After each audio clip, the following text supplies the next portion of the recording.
Good morning students. आज हम प्रारंभ करेंगे 4th चैप्टर परावैद्युत एवं संधारित्र डाइलेक्ट्रिक एंड कैपेसिटेंस। तो इससे पहले हम देखते हैं वैद्युत व्यवहार के आधार पर पदार्थों को 3 भागों में बांटा गया है और ये भाग हैं, पहला आता है चालक,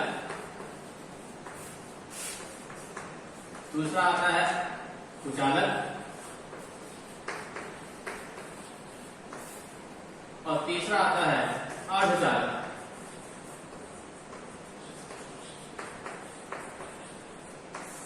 वैद्युत व्यवहार के आधार पर पदार्थ के 3 प्रकार हैं, चालक, कुचालक और अर्धचालक, कंडक्टर, इंसुलेटर एंड सेमीकंडक्टर। अब पहले हम देखते हैं चालक।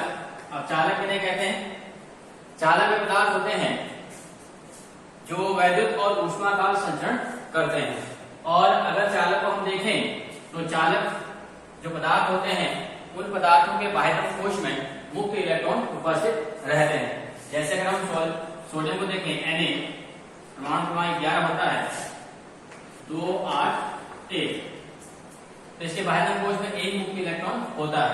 इसी प्रकार से जो चालक पदार्थ होते हैं जिसमें कि विशेषकर धातुएं आती हैं, तो सभी धातुएं जो होती हैं उन धातुओं के बाह्यतम कोश में ये मुक्त इलेक्ट्रॉन होते हैं। इन इलेक्ट्रॉनों को हम संयोजित इलेक्ट्रॉन भी कहते हैं, संयोजित इलेक्ट्रॉन।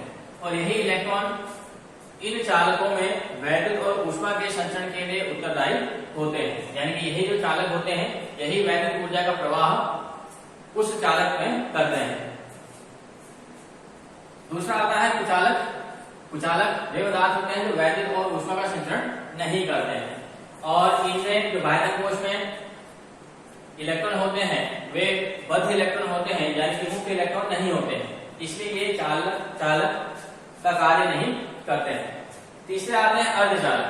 अब अर्धचालक जो होते हैं सामान्य परिस्थिति में या सामान्य अवस्था में कुचालक होते हैं, लेकिन जब हम इनमें किसी धातु को अशुद्धि के रूप में मिलाते हैं, जब इनमें हम किसी धातु को अशुद्धि के रूप में मिलाते हैं तो अर्धचालक बनते हैं। अब धातु को हम अशुद्धि के रूप में मिलाते हैं तो अशुद्धि के रूप में मिलाने पर जो धातु के मुक्त इलेक्ट्रॉन होते हैं वही इनमें क्या करते हैं, चालक का कार्य करते हैं। इसके पश्चात अगला टॉपिक हम देखते हैं इसमें धारिता।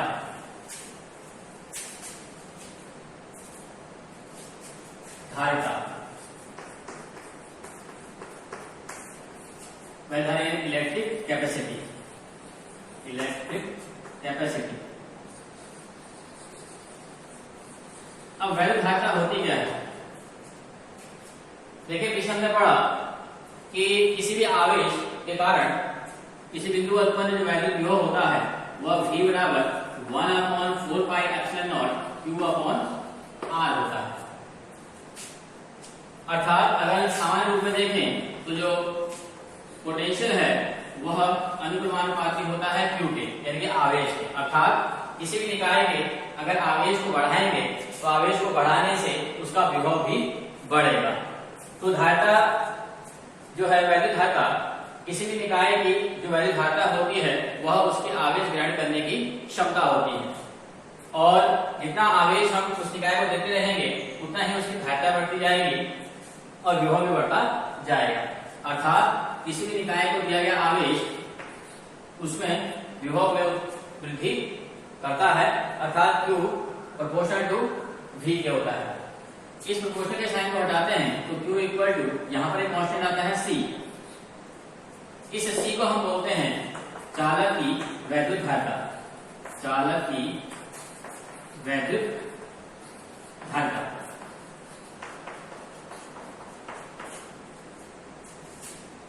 अर्थात धारिता C बराबर आवेश Q बटे विभव V। अर्थात किसी भी निकाय में प्रवाहित होने वाले आवेश और उसके विभव में उत्पन्न हुई वृद्धि के अनुपात को उस निकाय की धारिता कहते हैं। अब धारिता का मात्रक, इसका मात्रक देखते हैं यूनिट।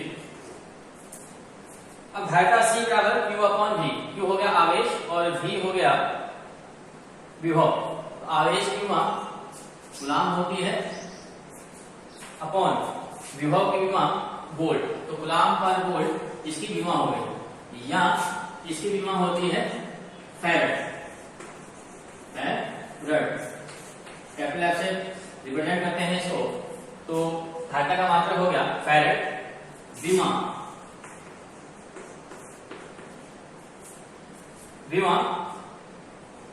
अब C बराबर है Q अपॉन V, और अगर हम V देखें तो V होता है W अपॉन Q।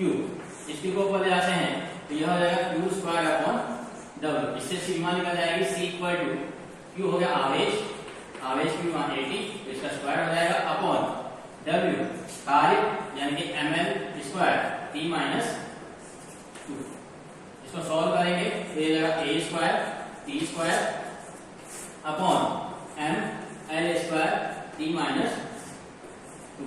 इसको ऊपर लेके आएंगे तो m to the power minus 1, l to the power 2, t to the power 4 और a टू द पावर 2। तो ये हो जाएगी धारिता की विमा, m to the power minus 1, l to the power 2, t to the power 4 और a स्क्वायर। इसके बाद इससे रिलेटेड हम देखते हैं एक परिभाषा आती है एक फैराड।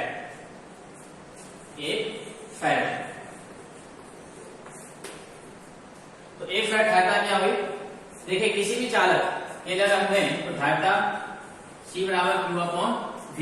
अब हमें एक फैराड धारिता के लिए चाहिए तो आवेश Q को हम 1 कूलाम कर लेते हैं और विभव V को हम 1 वोल्ट कर लेते हैं। तो धारिता C बराबर हो जाएगा 1 कूलाम बटे 1 वोल्ट, यानी कि धारिता C बराबर 1 फैराड। तो किसी भी निकाय की 1 फैराड वह वैल्यू धारिता है जो उसे 1 कूलाम आवेश देने पर उसके विभव में 1 वोल्ट वृद्धि के लिए उत्तरदायी होती है। ऐसे निकाय की धारिता को हम 1 फैराड धारिता कहते हैं।